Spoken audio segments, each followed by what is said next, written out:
life of our people is a journey, for we travel annually in the Himalayas between two worlds. From the lowlands of India, we move to the highlands of communist China.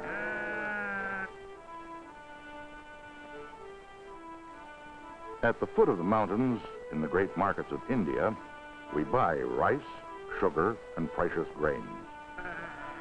Over long and perilous trails, goats carry our products each year to the high markets of Tibet, where we barter for salt and wool. Our trade reaches distant places far beyond our journeys, and as our trade moves, so grows our understanding of strange people in other canyons of the earth. The moods of the Himalayas rule our lives. As summer monsoon rains drench our lower village at the foot of the mountains, we climb to our villages in the highlands. But winter snows drive us down again. We're called Jots. We live in 3 villages. The lower village is at 5,000 feet elevation. The upper village, 150 miles away, is at 12,000 feet. At the second village, we stop in late spring and early autumn. Here we come to wait for the high snows to melt and to repair the damage of 7 months' snow.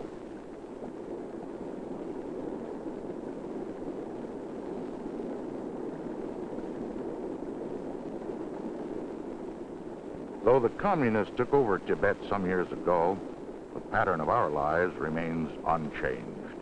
Most of the time, we move about in these remote hills as we please. Even our children act as if big governments do not exist.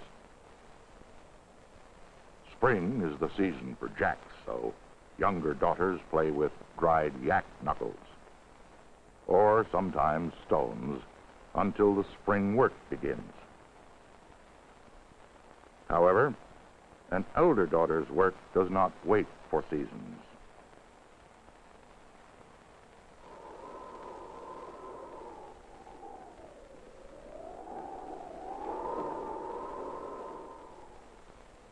A tree stump, strong legs, and a little soap make a good washing machine.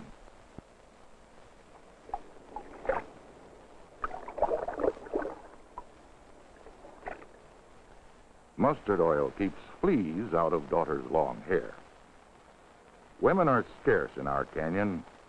Jot fathers make stiff bargains with prospective sons-in-law who provide the dowry. But this son-in-law proves a disappointment. Even goats outwalk him, and his mother-in-law gives him a yak butter rub-down. Grandfather Jit Singh's life cycle of 90 years is now turning as fast as the Buddhist prayer wheel. Jots are strong believers in the nearest religion, but never overpester gods with their problems.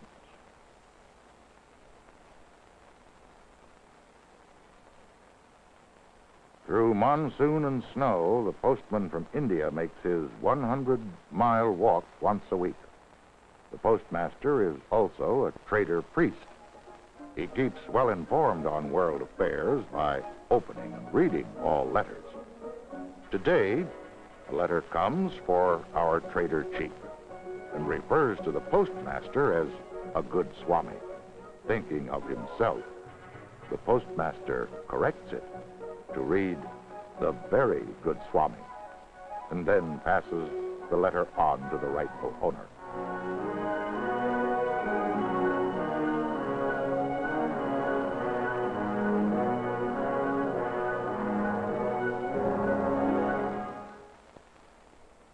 Now, we must prepare products for barter in the upper village where we will soon go.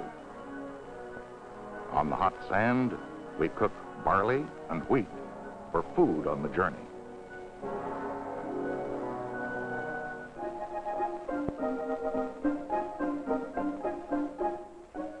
We carefully clean the Indian rice, tea, sugar, and grain, and pack them in goat saddlebags. Later, we barter these for salt and wool from the northern traders in the high mountain country.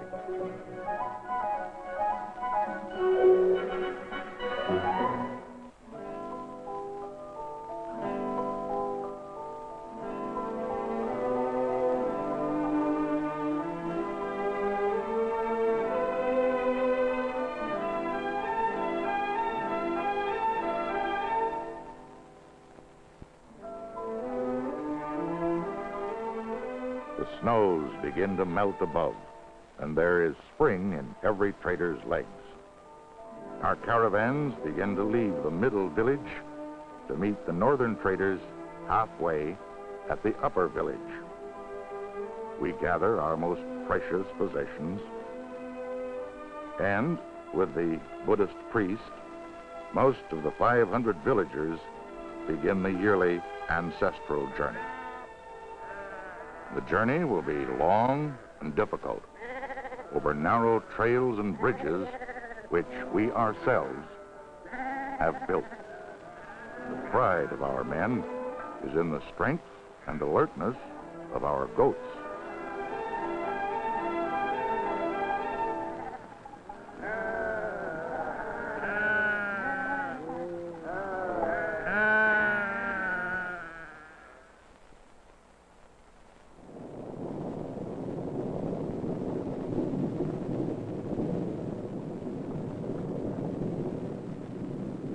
Each day, we make camp before noontime. After a trek of 4 miles, our goats are unpacked and left to graze for the rest of the day. The average trader has 200 goats. Each goat carries an 18-pound saddle. The homemade saddles must be well protected from the night weather, for they contain the entire year's valuable products.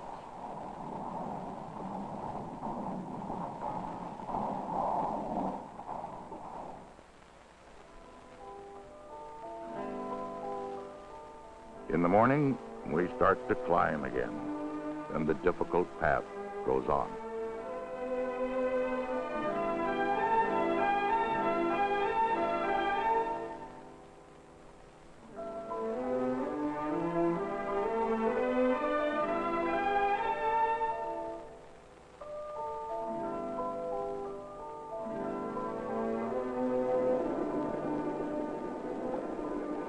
These mountains are claimed by both China and India.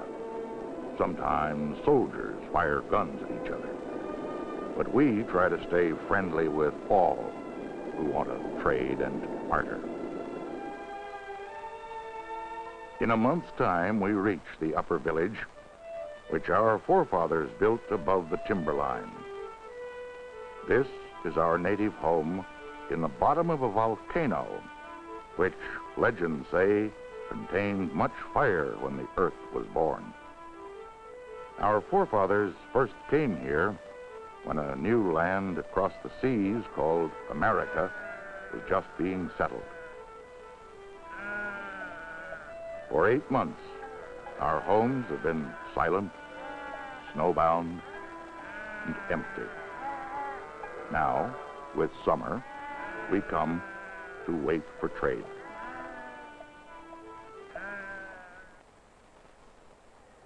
We will plant and harvest 1 wheat crop during the 4 months wait for the completion of trade with the northerners. Only women and those without guile for trade cultivate the soil, while shrewd men sharpen their wits for bargaining. Even a small grandson is a strong puller of yaks. His future will be good.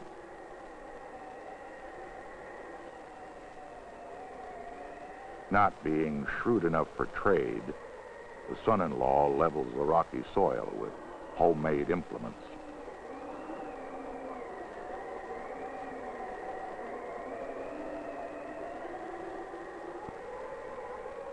Work is a good tonic for our children and for our wives too. When a man's wife is an expert irrigator of soil, his importance among traders is assured.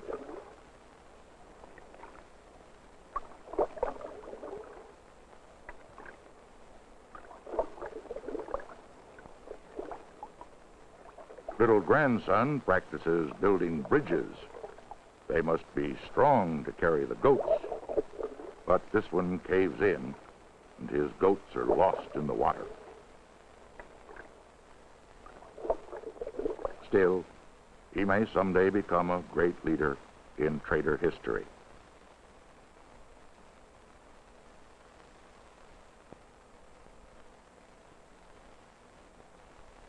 Learning is important to the future of our sons. Carrying a slate on his back, the teacher comes each summer from India, a dedicated man with the secret places of his heart well washed. He, too, has greatness.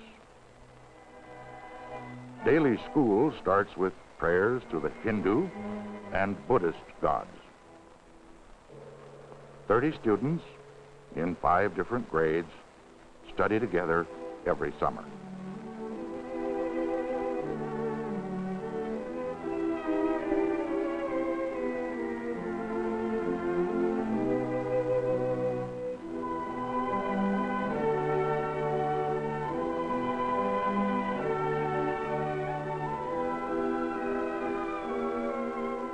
Since girls do not become traders, only the boys learn reading, writing, and the ways of other people.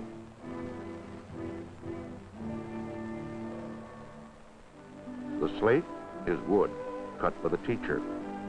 The paper is soil, and the pencil a twig from the forest. At examination time, students with the correct answers are allowed to box the ears of all possessors of stupid answers.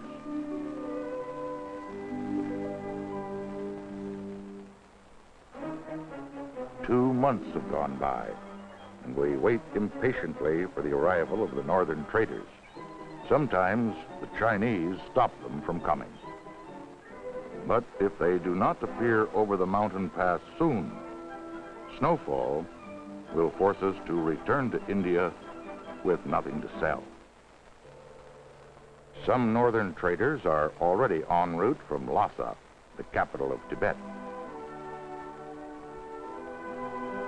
Others come from as far as the Gobi Desert.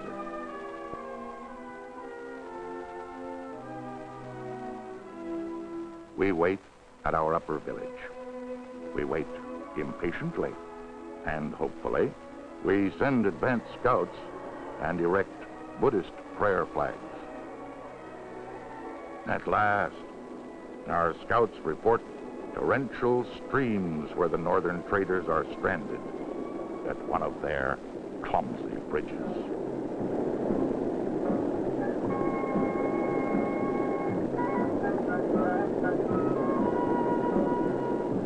From these Tibetans, we get most of our language, race, religion, and customs.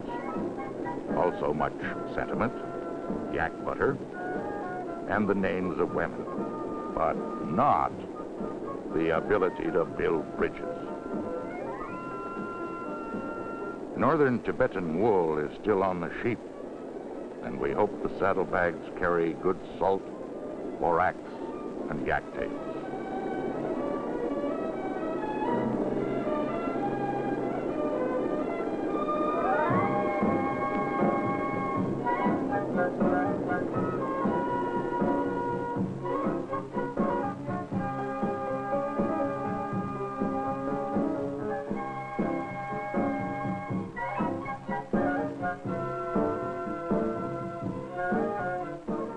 Northern traders finally arrive at the marketplace where the shrewd Jat heads have gathered to start the trading.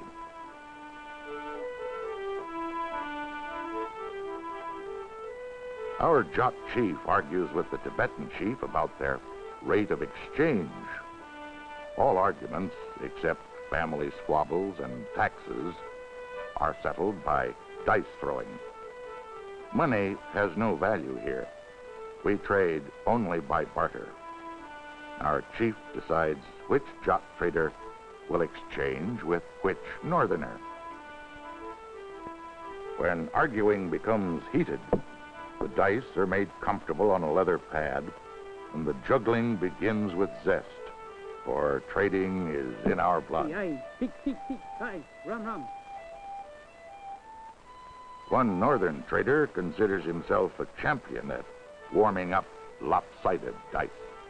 But our jot chief is shrewd. He juggles fast with alternate Hindu prayers and yells in Hindi. Bartering becomes favorable to us. The northerners give jot traders 2 cups of salt for 1 cup of sugar.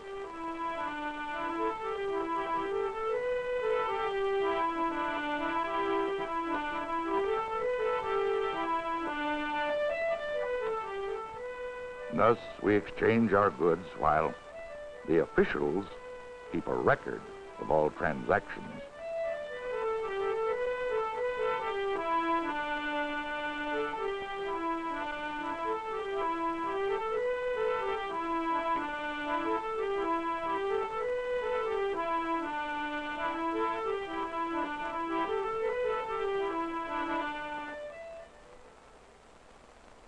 In the early dawn, we begin to shear the northern sheep. Afterward, we cast dice for the largest wool pile. Some jots do a ragged job of shearing, and many of the northern sheep are humiliated and embarrassed.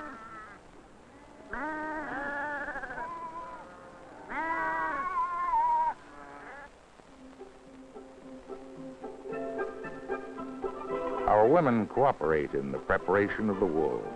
Together we card the wool, spin, weave, sew, and make all our clothing.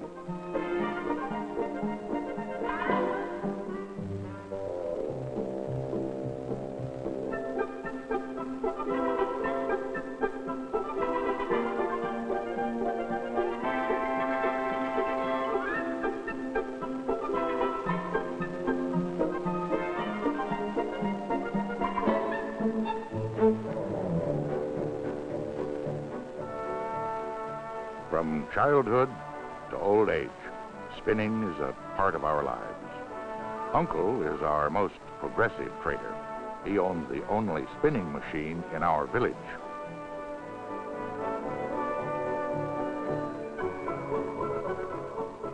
Our knowledge about wool and our tools come from India.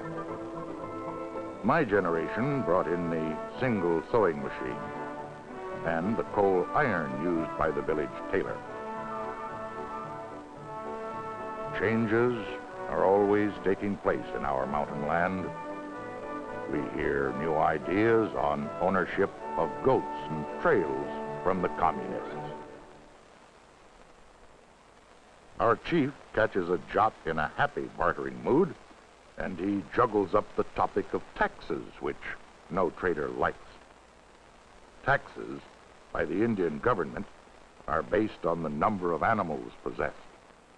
This trader owns 300 goats, 1 horse, and 3 unhealthy yaks. 60 goats have been hidden in the next canyon. The trader pretends he's never heard of taxes before.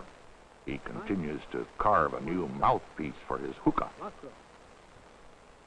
He fails to get a tax reduction for the sick goats, and finally pays a sum equal to 1 day's wages for the school teacher. The communists tell us someday we won't have to pay taxes. But shrewd trader men would rather keep their own goats and pay taxes.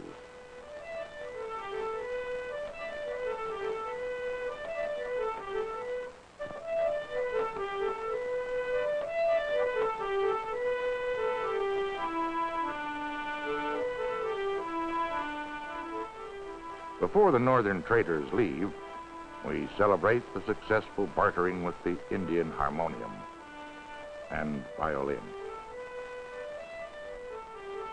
To end a season of trade, a knife is sharpened for the annual feast.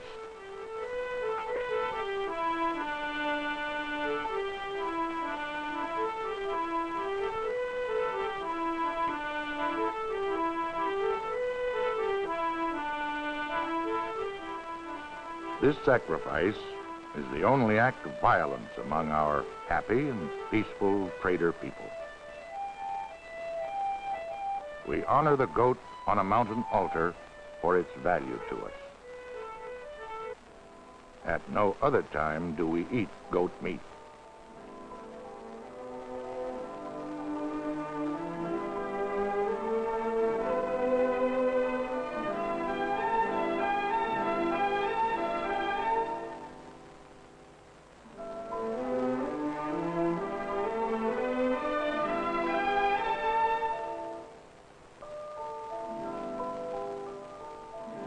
We hope that for generations to come, our children's children will walk on the mountain trails seeking trade and happiness. Now, drums hasten our return south before the sudden Himalayan darkness engulfs the mountain land, preventing our products from reaching other canyons of the earth.